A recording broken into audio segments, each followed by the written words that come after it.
Here we are now. And today, I'd like to talk about the mystery school. In high-level Western psychology, there is this idea of the mystery school.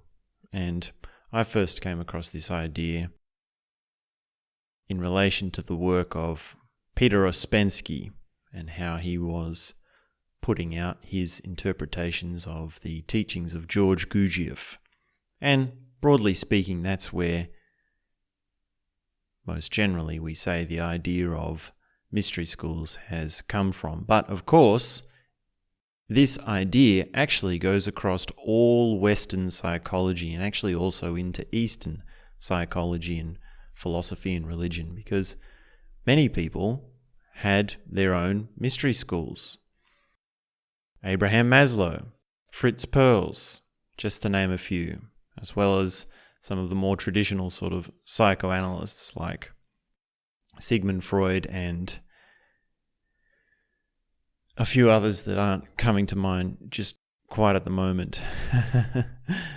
But these psychologists, they all knew something, which was that the only way you can learn is through a particular kind of school.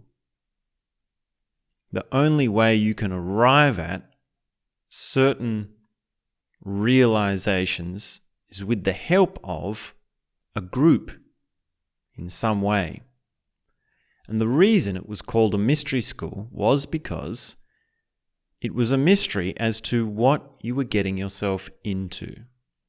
Now, with most schools, right, with your ABC learning school in your standard education, you have some idea of what you're getting yourself into. Many people have done the course before, many people have been through that system, and many people will again, and it's largely explained to you. Now, of course, on another level, you don't know what you're getting yourself into. When you start school, you don't really know. What is school going to be like? Can you sense that? Can you remember what that was like?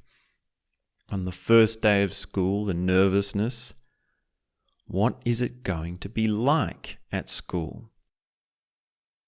Now, the mystery school for high-level psychology actually goes beyond just getting you into something that you don't know what you're in for. Now, of course, there is a component of that, right? The teachers are actually not going to tell you what you're getting yourself into because that's part of the process. It can't be explained to you. Certain psychological and consciousness techniques can't be explained to you. They're not a theory. They're not a concept. They're experiential. And that's why it's the mystery school. That's why they don't explain it. They don't give an elaborate description of what it is that you're getting yourself in for. And many of these advanced teachers will have things that are set up so that you are sort of put in at one end, gone through something and out the other. And they do actually know about that process, and yet they're not going to tell you about it. They're not going to explain it to you. So that's one level of the mystery school. And then the next level, there is another level to this which is even higher beyond the teachers and the facilitators of these courses and these schools, which is that there's a component that the teachers themselves don't know. There's a range of things which the teachers are completely unaware of, completely unplanned, unpredicted, and going into the course, going into the process, they really have no idea. Now, of course, they're on another level to the students because they know that in some degree. They're sort of expecting the unexpected, if you could put it in such a way. But that high level mystery, that high level precipice of going into something and not knowing what the result will be, what the unfolding will be, is a very high level of consciousness exploration, of awareness exploration. And that's where the beautiful stuff happens. That's where the really amazing discoveries take place. And that's really what a high-level consciousness group does. And they understand this. They know this. In many ways, they sort of have that as their goal, right? They call themselves seekers. They are seeking this unknown, this mystery, and they're working together, they're getting themselves together to say, okay, how do we discover what we don't know? And really all the sort of normal compartments of education and learning and research break down at this level, because you're not just a student, you're also a researcher. You're not just a study, but you're also a pioneer and a visionary. And everyone in that group is that, right? Everyone has that role. Everyone has an equal part in this. And this is a very much like, it brings me to the point where I'm struggling to put words to it, as so often it does. It's a very different orientation as to what a normal school is, right? A mystery school is qualitatively different to a normal school. Because in a normal school, we say, yes, here's the curriculum. It's absolutely clear what we're going at. In week 1, we do this. Week 2, we do this. Here are your exams where you tick the boxes, cross the T's, dot the I's.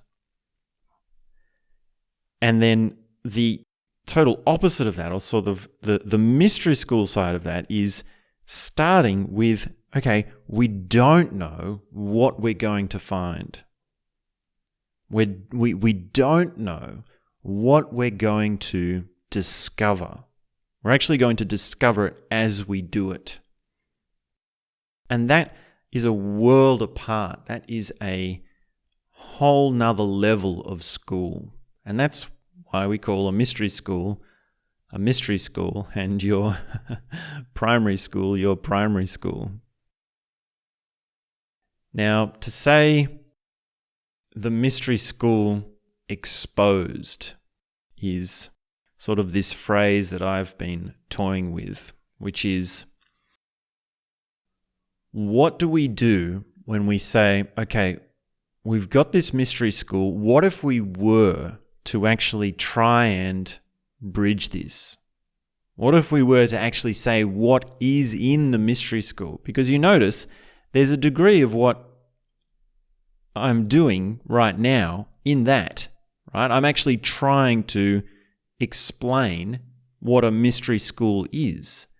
So it's not that we can't get entirely away from explanations or trying to bridge this understanding. And really, the mystery school exposed is that moment between discovering something and being able to solidify it into yourself and bring it out to someone else. That's the bridge. That's the connection. That's the link between ignorance and knowledge, or wisdom, or unawareness and awareness. Now I'm just thinking, which one is awareness and which is unawareness? Is it my left hand or my right hand? It's sort of funny when those sorts of moments come up, isn't it? Right? It's funny how words sit within the body, but that's another rabbit hole. That's another tangent that we can talk about. Just put a note on that as a subject that we can have a conversation about. But I digress. The mystery school exposed is this link of the process, the before and after, okay, I went to the mystery school, I did some discovery on myself, on my consciousness, on my awareness. Now, how do I integrate that and bring it back to the world? And that's exactly what all these high-level psychologists did. Fritz Pearls, Abraham Maslow, Sigmund Freud, and all the rest of it. Carl Jung is actually the other one I was thinking of before, which I forgot the name of. All of these psychologists had their own process of discovering something in themselves. They had an experience unto themselves of awareness, of wisdom, of insight. And then they thought, okay, well, how do I translate this into language and get it across to others? How do I turn this sort of mystical, fluffy, sort of hard to make tangible, intangible sort of experience or process or whatnot more into something that is like your primary school, right? And maybe in the future, right? This is a hypothesis for you. Maybe in the future it will be like the things in the primary school or the sort of institutionalized, solidified conveyor belt education are actually of the things that we are discovering today. And of course, when you put it like that, you realize that there's always going to be a precipice. There's always going to be a frontier of awareness. There's always going to be a new cutting edge of wisdom, right? Wisdom can never be put into a curriculum for the masses. It's just not going to work like that. Now, of course, that doesn't mean there's not better ways to bring about the ability for individuals to find their own wisdom and to discover wisdom unto themselves, right? There are such things as better and worse systems and educations and curriculums and ideas to teach, right?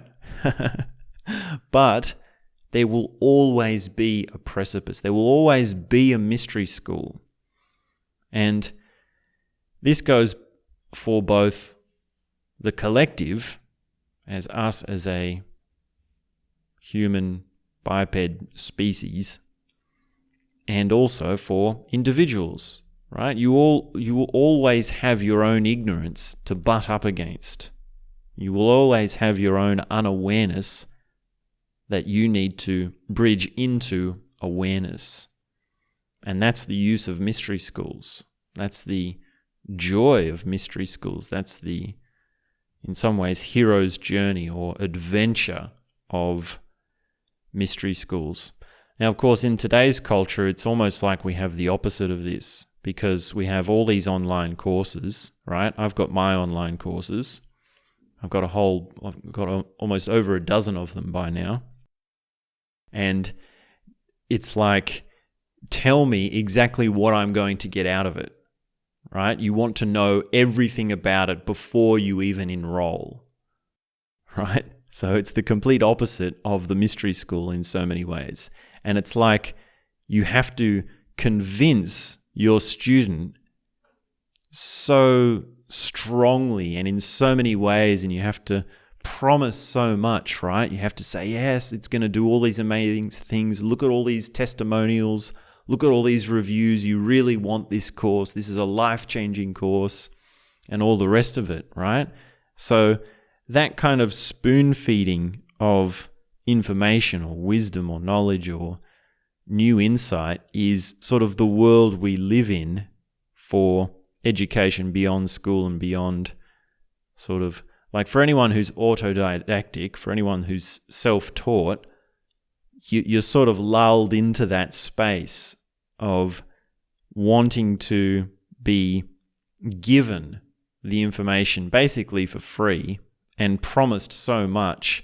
And in return, it's like you give like the student gives absolutely the minimum, right? You give the minimum amount of your money, of your time, of your attention, right? It's like the opposite. There's this complete imbalance of it. And the reality of the tradition of the mystery school is that these mystery schools, by these big-time psychologists, cost huge amounts of money, right? People would travel overseas. There's the cost of that in and of itself, just to be at these mystery schools. And then a lot of the courses would cost thousands and thousands of dollars, plus your boarding, plus your food expenses and your living expenses, right? And not only that, but they were selective, right? A lot of these courses in these mystery schools, they're selective. So you can't just turn up with your money and pay. That's no guarantee that you're going to be in the course. You actually have to do a questionnaire. You have to do a number of different interviews. You have to be in a certain place and they've got a profile on you and they're watching you and they're saying, okay, is this person really ready? Are they actually able to do it? Are they in the space where they can bring something to the course? Because you're also someone who's contributing at that level. You're not just passively going along and receiving.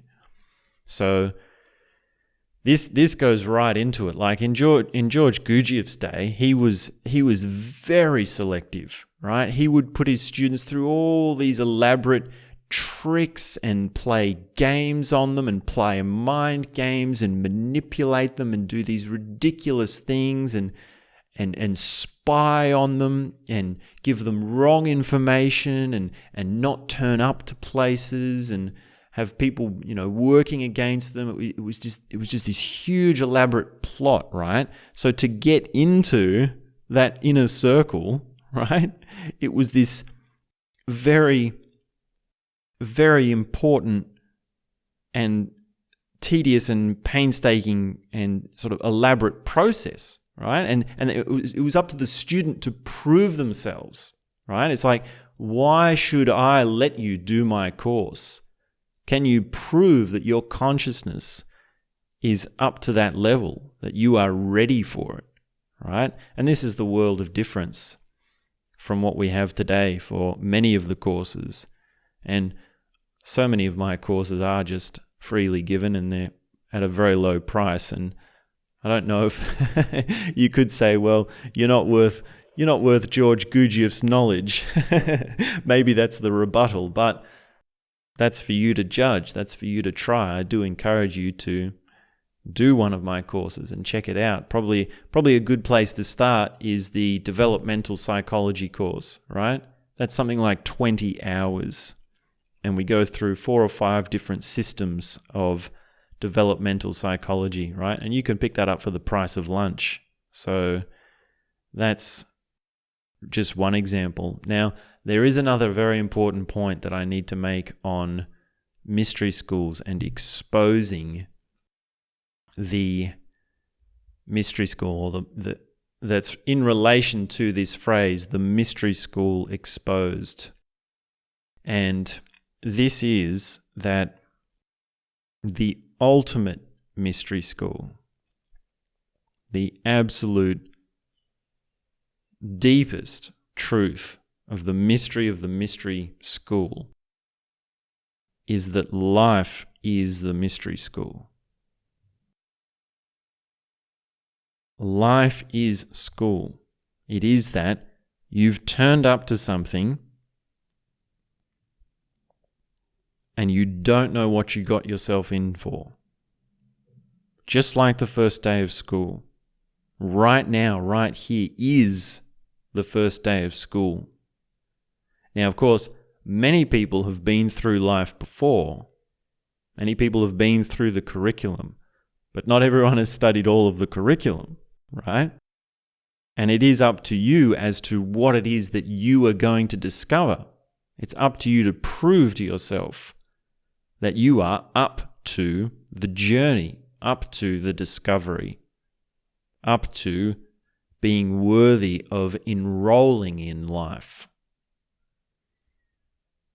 And really, all of these high-level psychologists who run these mystery schools, they have an element of bringing you into that awareness. When you really graduate from a mystery school, you will sense that.